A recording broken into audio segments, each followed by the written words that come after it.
Hey, what's going on, guys? It's your boy, lONl, and I'll be doing a gameplay commentary over some Call of Duty Black Ops 2. For this particular installment, I will be talking about the things that I hate about Black Ops 2. If you guys remember correctly, a few months ago I made a video where I talked very highly of the Call of Duty franchise, but even I talked about the pros and the personal opinions that I had about Black Ops 2 in a very positive and upright sense.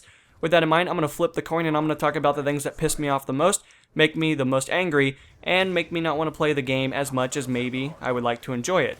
With that in mind completely, this is my personal opinion. If you guys would like to jump in and let me know what you personally think of the game, be my guest. I would love for you guys to do that. If you guys disagree with centralized statements that I make, I would love for you guys to explain your reasoning, hopefully in a positive sense, or repercussions will occur. With that in mind, guys, I guess I will begin by talking about the number one most overused, exaggerated, and I think in most cases, the most accurate thing in some cases, lag compensation. Lag compensation is an interesting thing because it has to exist in Call of Duty. I know that's not something you guys want to hear. Believe me, I don't even want to fucking hear that. But lag compensation has been in every Call of Duty that has multiplayer. In one way or another, it's been in the game because it has to exist. The game does not run off of dedicated servers, and we do not all have LAN connection. You know, when you play a multiplayer game, are you playing on the same console as your friend? Probably not. Are you guys living right next to each other? Probably not. Do you guys have the exact same connection speed, and are you guys on the same provider? Well, in most cases, that's probably not true either. So it only makes sense why lag compensation has to exist. It has to exist because, guess what? If somebody in Europe gets the host, and let's say, for example, we have everybody else in the United States, the guy in Europe is going to dominate you. And it's not because maybe he's a better player, but he's going to have the best ping, he's going to have the host advantage, and guess what? It's going to take more of you guys to kill him than it will for him to kill pretty much your whole team. And that's if lag compensation does not exist. If it does exist, you guys are on an even playing field in some cases. He's probably still going to have a little bit of a jump on you, but not as much as previous Call of Duties would suggest. So that is the number one thing that I think drives people the most crazy, is because in Black Ops 2 they dumped it on there extremely heavily. They were like, oh, well, we don't think our audience pays for the internet, so let's just dump as much and extend the bar for lag compensation as possible. And I think that ruined the gameplay. I think it made it exceptionally hard and more difficult and frustrating for good players to maintain the stats that they once did. And I know maybe that's contradictory in some statements, because some people will say that they only were good because, well, they got host all the time and they had host advantage. I don't know, I would rather have host advantage than maybe a little bit too much lag compensation to the point where the game's not as fun for everybody.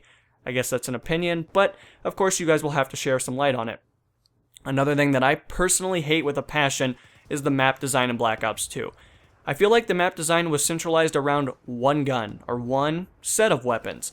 You know, many of you guys will say category. That is correct. I think submachine guns dominate Black Ops 2. If I had to look at a chart, I would guarantee you guys with a fact that I would say probably 50% or more players use just submachine guns. And I know why. They have a high rate of fire. Call of Duty is not known for having recoil, or at least deviation, or enough to make a difference. I know some of you guys will say it has recoil. I understand. I can see recoil too. When the gun goes up, that's called recoil, and I understand. But look at other games that you guys play. And I'm not going to list off games because that's just going to make somebody angry, but you guys play other games than just Call of Duty. I suggest, and I would imagine that you guys have played games with more recoil than Call of Duty. Try to compare the two. Which game is harder in recoil sense? Probably the other game. Does that mean Call of Duty is not a competitive game? Of course not. Call of Duty can be very competitive. But just realize that when you use a submachine gun, you have rate of fire. There's not really such a thing as bullet deviation / a sufficient amount of recoil to make a difference. In other cases, a lot of the submachine guns have a very high magazine size. They shoot very fast. They have moderate damage. So in most cases, considering that the maps are built to a formula that you're playing inside of a house, you're playing in a hallway, you're playing in some kind of path that is very tight and very good for drop shotting or jump shotting, using those kind of tactics or cheap tactics in some senses, just realize that, you know, that leaves the submachine guns to dominate the battlefield. And that's just something that I personally feel is more accurate than maybe people will give it credit to.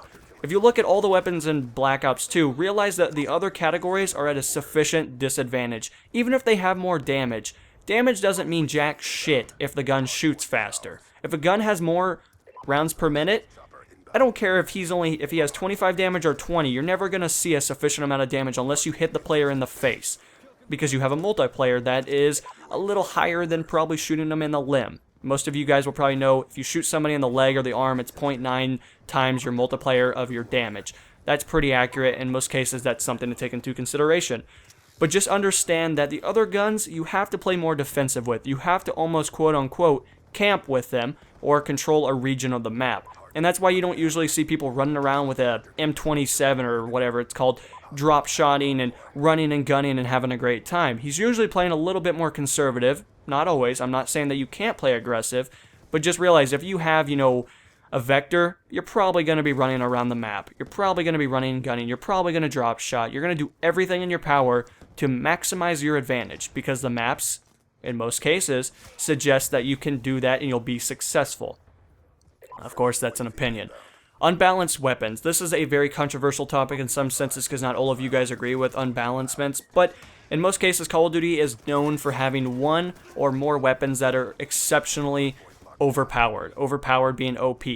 With that in mind, Black Ops 2 brought a different list of that, and I would say a category of weapons, like we talked about in the previous circumstance, would almost suggest that a lot of those weapons are quote-unquote unbalanced. Because the maps are formulated to make them successful, it only makes sense to why the weapons are overused, or they are more prevalent in a day-to-day combat situation.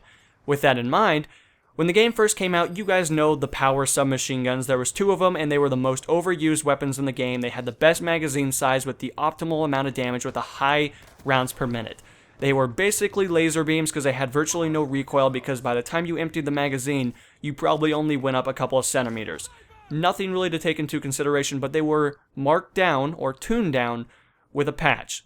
Kind of made them a little better. Now I guess it's more on par with everything else. Of course, there are centralized characteristical weapons in the game that are better for situations, and I understand this. I know if you're inside of a building and you get shotgunned, guess what? He fucking raped you. Take it into consideration, understand that he had a shotgun and you had, we'll say, an assault rifle. Okay, it's gonna work that way. Not everything in a game is gonna be fair, and I understand that, but my reasoning is because, well, for examples, there are just weapons in the game that are better statistically than every single weapon in that category or every single weapon in another category. Comparatively, assault rifles versus submachine guns. In previous Call of Duties, you guys will know that assault rifles were the better or the king of the weapons. They were the best. I mean, nobody can disagree with this because in most cases, they just had the sufficient jump on everybody. And with that in mind, Black Ops 2 brought with it a different formula, and since the maps were more defined towards submachine guns, they quickly found themselves becoming the king of weaponry. That's just something to take into consideration. All of you guys that are my veteran subscribers, any of you guys that have a same passion or disagreement towards a centralized class will know this of me personally. Don't take this into offense, but I want you to know that personally, sniper rifles and quickscopers in particular, I think that ruined Black Ops 2. Now, I know every Call of Duty has had snipers and all that stuff, and that's fine. I don't have a problem with a sniper role. I don't have a problem with that stuff. That's okay. Though in Call of Duty, I feel like you're a little bit more useless than maybe a game like Battlefield or something where you actually play a definitive role.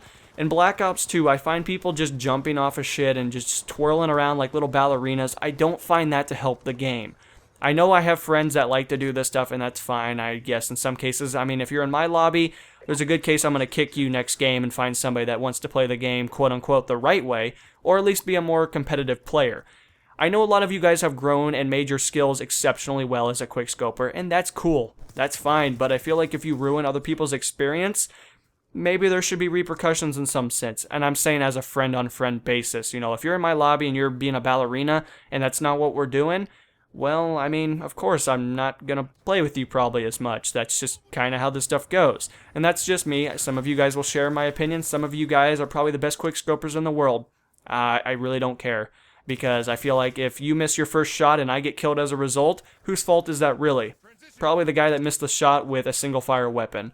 So, anyway, personally, I think I hate snipers / quickscopers a lot. I don't find a specific role in Call of Duty for them. I don't find them to be effective. And I guess that's where I stand. You guys that are veterans know this. This is not going to shock any of you, but any of you new guys that just happen to find the video, I imagine some of you guys will have some problems with that. With that in mind, the maps in Black Ops 2. There are some maps that just suck. I mean, plain and simple, they suck dick. Terminal is one of them, or Turbine, or whatever the hell it's called. That's one. Carrier is a sniper map, so there's a good reason why I probably hate that map. With that in mind, I don't like maps that are very open because everybody likes to quote-unquote be a ballerina. In a lot of cases, they are notorious for spamming of EMPs and concussions and all that crap, and that can get annoying. That can just be absolutely stupid. And I know Nuketown is known for spam. That's also a map that I used to hate, but I personally don't hate it as much now. Maybe it's just because my stats are not as padded as they once were. The maps in Black Ops 2, personally, there's a few maps that are good. There are a few maps that suck. There are maps that I would never play in my life, and I would rather leave the lobby and find better maps. That's just how this stuff goes. Of course, maps are very controversial. It's something that you guys will either hit or miss with those. I mean, that's just kind of where it stands. But personally, I didn't like the Black Ops 2 maps. I think they all kind of suck in my opinion. And in previous Call of Duties, there's always been one map that you've always been drawn to, or personally I've always been drawn to. And unfortunately, Black Ops 2 just didn't have a map that I was like, that is one hell of a map. Good job, Treyarch or Infinity Ward. Unfortunately, I didn't like any of the maps. I think they all kind of suck. So with that in mind, that's a reason I kind of hate Black Ops 2. At least the most. Host migration. One of the best things in the lobby, right guys? I think we all love host migration, especially when it fails and you're on a notorious kill streak and unfortunately you lose all your stats. That can also be defined in some characteristics as the host dashboarding. If the host dashboards, well, you lose all credit. You lose everything. And it sucks. I mean, it happens. People get upset.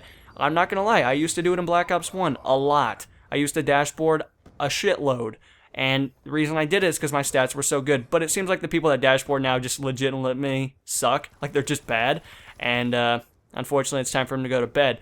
And I'm just letting you guys know that, personally, I think host migration just kind of sucks. Like, I just don't think it's fine-tuned yet, and I don't understand why. I feel like technology is there, I feel like intellectually the company could make it better, but I feel like they're just holding back on us, and hopefully with the next-gen consoles coming out, hopefully this stuff will be fine-tuned, and hopefully it won't take 20 years to load a new fucking host. It can't be that hard. There's no way. But again, I'm not a software engineer, so I'm not going to try to act like I have a clue how to fix that. Weapon selection, guys. Man, isn't this just a great one to talk about? Because I feel personally like there's just no fucking guns in the game. Once you've played 2 months of Black Ops 2, you guys know what I'm talking about. I know one of you guys out there will agree with me. Once you use the same gun over and over again, you've played with it every single day since the game first came out, and look how far we are now into the game. What are we, like 10 months into Black Ops 2's life cycle or something of that equivalency? There is no gun that I want to use. I look at every single gun in the game and I go, yuck, gross, statistically shit. I mean, they're just no fun. And I wish they had weapon DLC. I wish they had hundreds of weapons in the game on day one. If there was like 180 guns in the game day one, there is no way that I would be bored of Black Ops 2. I'd be having the time of my life. I'd be using all kind of new setups and stuff. And even if you add ACOGs and these terrible setups to weapons, you can still be a good player. It's just, like, attachments don't make you suck. They don't make the gun look better. They just make it look like this notorious alien fucking weird-ass gun. They just don't add anything to the game, and they don't make guns perform any different than they normally do. Statistically, most guns will act the exact same no matter what you put on them. And I find it to be depressing, especially when I hit December and I'm maxed out. I never have anything to do. I never have any guns to use, and that's why you guys commonly don't see me playing as much around this time of year, because I'm just bored out of my mind. With that in mind, guys, player customization. Black Ops 2 personally has nothing. I mean, you guys gotta agree with me on this one. I mean, you got some clan tag crap you can put on your gun. You got your penis emblem if you want to stamp that on there, because that isn't just the most weird thing in the world, especially how detailed people get. With that in mind, you can add a little customization to your personal weapon, but you can't add camos to your character anymore. I thought that was really cool. They could have really defined that. They could have added dog tags on your character that maybe you could have acquired if you had knifed somebody. I don't know. There were so many things they could have done. They could have had gore. They could have had limbs blow off. They could have added so much to the game, and they just didn't. And it was kind of depressing when I found out that Black Ops 1 had a better customization system than Black Ops 2. And I think many of us will agree with that. With that in mind, guys, connection. Connection we've talked about a little bit, and I just want you guys to know that I feel like the connection in Black Ops 2 is always a 3-bar. I mean, you guys know what I'm saying. Come on. I mean, you get more of a 3-bar than you have ever gotten in your life in Black Ops or the Call of Duty franchise. It is ridiculous. I commonly see 3-bar and I'm like, yep, if this was another Call of Duty, you know what that 3-bar would be? It'd be a 1-bar. It's terrible. I just personally, I'm like, oh, this is so depressing. Like, it's just not as fun as it could be because, unfortunately, lag compensation has to make such an impact on your connection overall, and it just kind of diminishes the reason to pay real money for your internet, and that's just something to take into consideration.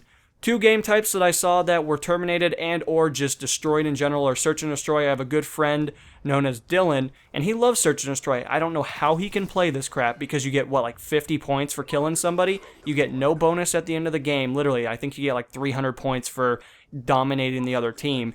And you just can't level up anymore. It used to be such a great way to have fun with friends and level up and still be able to be effective on the leaderboards.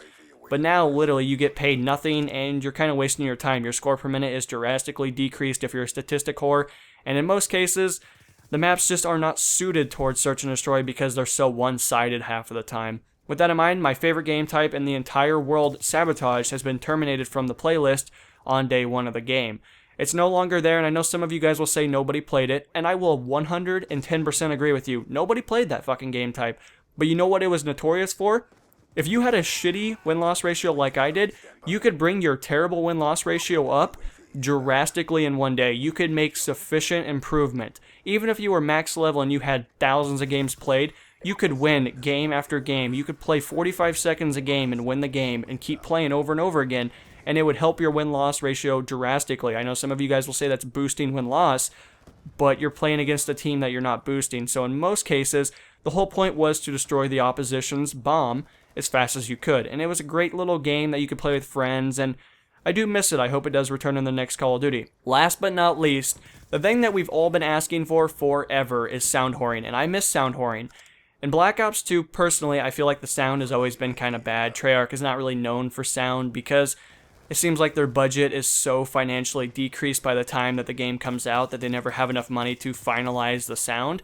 And I think that they want to add it back in. I think they want to have sound whoring. I mean, why would you not? It's a thing that they could definitely market. I mean, they could make their own headset. They could fine-tune it to just sound whoring players. And guess what? They would maximize profits. It's a great marketing tool.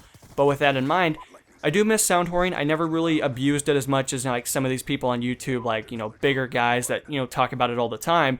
But I do miss being able to hear people walk around. I miss having a distinguished noise. And in real life, you do hear footsteps. Believe it or not, walking on metal is extremely fucking loud. Walking on a hardwood floor is extremely noticeable. You can hear it miles. Okay, not miles, but you can hear it feet away.